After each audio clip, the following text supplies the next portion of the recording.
So there's a lot of videos out there with moms giving moms advice or future moms advice. But I feel like the dad also has a perspective. We don't carry the baby, but we do pick up things when it comes to pregnancy and our wife that we probably wish we could have told her about before she got pregnant. So here are a few things that I picked up during my wife's pregnancy that I wish I could warn all women about. The first thing is don't predict your symptoms. If you think that your pregnancy symptoms are going to be the routine things that you see on TV, you're probably wrong.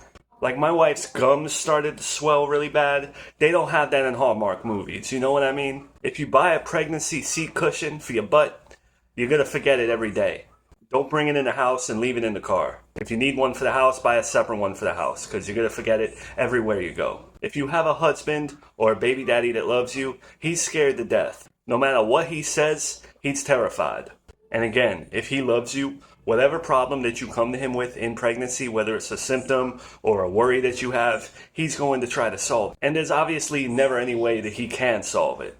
Do whatever you want with that information. I'm just telling you what we're thinking. One thing I don't think a lot of people think about, it's the fact that in between prenatals, it's the longest time of your life. Even if it's 2 weeks, you're most likely going to be looking at your stomach terrified because you don't know what's going on in there and you just want everything to be okay, and you're probably going to want to buy a Doppler and you're going to wish that you had x-ray vision and everything in between. So you're going to have to find a way to navigate those in-between periods of downtime where nothing's going on and you're just waiting to give birth. Because I know my wife hated the in-between periods between prenatals. And she was high risk. She saw the doctor a lot more than most people, and it was still a hard time to wait. Today you see a lot of maternity photos and they look great. They look like the mom is heavenly and living her best life. But there's a good chance that you're not going to like your body when you become pregnant. I obviously can't put myself in my wife's shoes or any woman's shoes. But I know that when you see your body changing in ways that you can't control, it can give you mixed feelings. So I would say that's something to prepare for.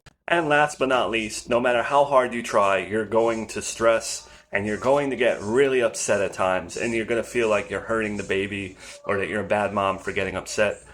But it happens to everyone. You're only human, and don't beat yourself up when you get so worked up over things that upset you. You can only do your best.